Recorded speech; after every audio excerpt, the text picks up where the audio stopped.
Türkmenistanda koronavirusun ýaýramyna garşy girdilýän ätýaşlyk çäreleriniň arasynda hereket çäklendirmeleriniň ýene ikisi güýje girdildi.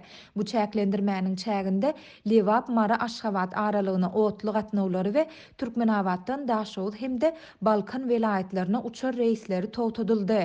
Munyň ýygy süre Lewapdan ýurdun beýleki sebitlerine we paýtagta gatnaýan hususy taksileriň bahasy iki hisse gymmatlady. Adatlyk radiosynyň Lewaply habarçysynyň maglumatlaryna görä, welaýatdan beýleki sebitlere gatnaýan otly gatnawlary geçen hepde duýdansyz ýatyryldy. Türkmenabadyň demir ýol wagzalynyň käbir resmileri ýolagçylary dilden beren düşündürüşlerinde munyň sebäplerini koronavirusyň ýaýramagyna garşy girdilýän ätýaşlyk çäreleri diýip düşündürdiler. Ýöne bu çäklendirmäniň haçan ýatyryljakdygy barada hiç zat aýtmadylar. Şol bir wagtda habarçymyz bilen söhbetde olan ýagdaýdan habarly bir saglyk işäri otly gatnawlarynyň towtudylmagyna 13-nji iýulda otly prowadnikleriniň birinde koronavirusyň tapylmagynyň sebäp bolandygyny aýtdy.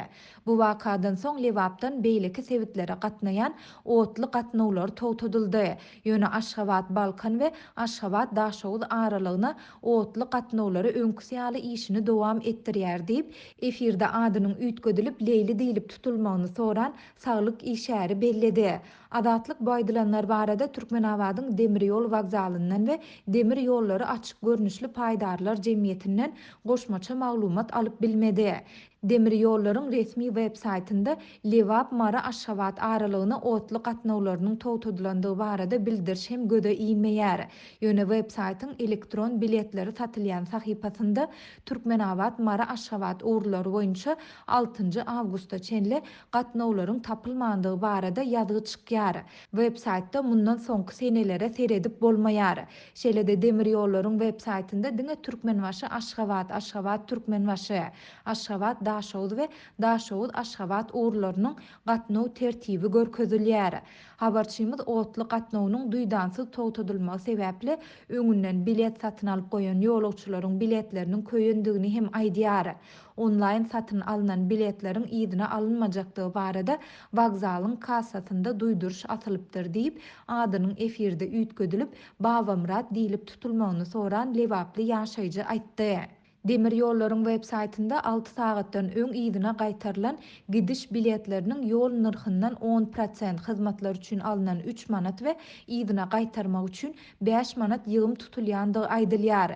Ýöne ýol narhynyň galan böleginiň we biletleriň ätýaşlandyryş narhynyň doly ýygyna berilýändigi bellenilýär. Şeýle-de 3 günden az wagt galanda ýygyna gaýtarylan gaýdyş biletleriniň ýol narhyndan 25%, hyzmatlar üçin alynan 3 manat we ýygyna gaýtarmak üçin 5 manat ýygym tutulýandygy, ýöne ýol narhynyň galan böleginiň we biletleriň ätýaşlandyryş narhynyň doly ýygyna berilýändigi bellenilýär. Bu aralykda Lewapdaky beýleki bir habarçymyz Türkmenabaddan Daşowut we Balkan welaýatlaryna değişiklikde hepdede bir sapar amala aşyrylýan uçar gatnawlarynyň hem towtudylandygyny habar berýär. Ol bu uğurlar boýunça bilet satyn alan raýatlaryň hem biletlerini ýygyna tapşyryp pullaryny alyp bilmeýändigini belleýär. Biletlerini ýygyna gaýtarmak üçin aeroportyň kassasyna 100 çemesi adam geldi. Ýöne olary biletleriniň köýendigi pullarynyň ýygyna berilmejekdigi aýdyldy. Raýatlara biletlerini hereket çäklendirmeleri aradan aýrylan soň bir ýa-da 2 ýylyň dowamında gaýtadan ulanmaga hem mümkinçilik döredilmedi diýip efirde adynyň üýtgedilip Bagtygül diýilip tutulmagyny soran bir ýaşaýjy aýtdy. Adatlygyň bu barada Türkmenabadyň aeroportundan goşmaça maglumat almak boýunça eden ýygyderli synanşyklary häzirlikçe netije bermedi. Habarçymyzyň sözlerine görä otly we uçar gatnawlarynyň towtudylmagynyň ýygy süre Lewapdan ýurdun beýleki sebitlerine we paýtagta gatnaýan kanun hususy taksileriň bahasy hem iki hisse gymmatlady. Odal gum içi bilen ýolagçy gatnaýan kanun taksileriň bahasy 1000 manatdy. Häzir olar her bir ýolagçyny 1500-2000 manat aralygynda alyp gidýärler. Bu Aşgabatdaky hususy firmalarda işläp 2000 manat aýlyk alýan adamlar üçin gaty uly pul diýip Babamrat aýtdy. Bellesek geçen ýylyň mart aýynda global pandemiýanyň arasynda ýurtda girdilen hereket çäklendirmeleriniň çäginde welaýat ara hususy awtolog gatnawlaryna gözegçilik güýçlendirildi. Munuň çäginde sebitara ýolawçy gatnadyp kire edýän hususy eýçilikdäki resminamasyz taksi sürüjileriniň işine hem gözegçilikler berkede. Bir kanun kire edýän taksi sürüjileri ýolawçylary gumuň içinden gatnadýarlar. Milli howpsuzlyk ministrliginiň işgärleri bu sürüjileri dükçörlerde ýa-da harby ulaglarda aglaýarlar. Tutulan sürüjilere 30 000 manat jerime ýazyp 21 gün karantinde we ondan soň hem 20 gün tutsaglykda saklaýarlar diýip efirde adynyň üýtgedilip goç geldi diýilip tutulmagyny soran hususy taksi sürüjileriniň biri aýtdy. Ol Milli Howpsuzlyk Ministrliginiň işgärlerine destine 10 000 manat para beren sürüjileriň goý berilýändigini hem sözüniň üstüne goşdy. Baralykda sebitdäki beýleki bir habarçymyz şu günler welaýatyň arasaçylyk we kesellerin ýaýramagynyň öňüne alyş bölüminiň öňünde 200 golay adamyň uly nowatynyň emeli gelendigini habar berýär.